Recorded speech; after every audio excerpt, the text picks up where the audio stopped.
So, what if Mario had no bones? Well, today's project aims to answer that one simple question. Because, ladies and gentlemen, this is Dev Diary, a series where I try to make my own video games. So if game dev videos are your thing, consider subscribing to the channel and turn on notifications so you don't miss future videos. Now, be not afraid of our distinct yet non-copyright violating version of Mario, for he is in fact inspired by that lovely photo of a blobfish. And despite an obvious lack of bones, our Mario can in fact still move around. While hovered over a floor or wall tile, left-clicking will stick one of Mario's feet to said tile. If it's their first leg, this automatically reels Blob Mario, Blario? towards the newly deployed foot. But if this happens to be Blario's second foot, Blario's fleshy mound will settle somewhere in between the two. The player can also disconnect a foot at any time using either the Q or E keys. And there used to be a limit on how far the legs could travel, for more realistic purposes, but I mean, it's Blario and magical extendo legs. Realism didn't seem necessary over fun, and restrictions in general just seemed like an extra headache. Though admittedly the wall targeting could have been done more precisely, however, when falling it's difficult enough to reattach a foot as is, and I just wasn't able to find a nice middle ground in time. Anyway, this is how Blario moves, and that is just scratching the surface of the madness. In similar Mario fashion, Blario too can fire a projectile. Our distinct and non-copyright violating fireball will also bounce when hitting any surface, but will defy gravity and live its own life, or until it hits something in particular, like one of the varied enemy types inhabiting these dirt towers of doom.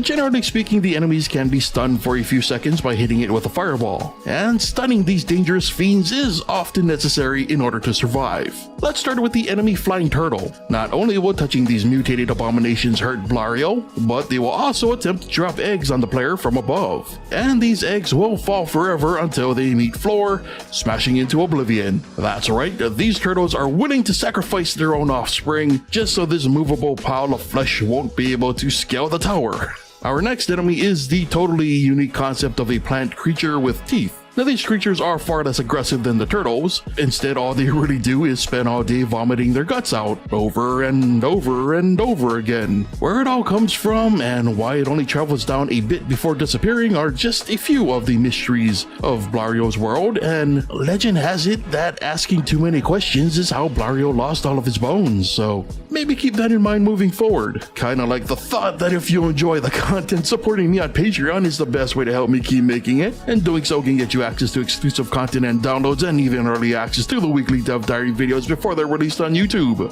Now, in order to ascend the tower, Blario must collect or destroy a coin found within each quote-unquote section. Yellow coins need to be touched, and the green coins need to be hit by a fireball. This will quote-unquote unlock the next upper section, allowing Blario to continue the ascent. Also, collecting these coins will restore 1 heart of health should they need it. And at the very top exists our final enemy unit, the Guardian of the final coin. Now these brown monstrosities slowly move towards the player for as long as they remain in the same quote-unquote section, and is the only enemy that'll lead to an immediate game over should they touch the player. But outmaneuvering the Guardian and collecting that final coin will allow the player to move on to a new randomly generated tower to ascend all over again. And outside of a few weird snags with the feet, this project went surprisingly smooth. Like, well enough that I had more planned, but unlike a lot of these projects, they weren't implemented simply due to, needing to have this video done in time. So we are definitely going to return to this project in the future, because there's actually a bit more that I would like to add, including the possibility of more player control. Because funny story, there are a couple of dev tools like no clipping coded in, and due to the way that the feet are handled,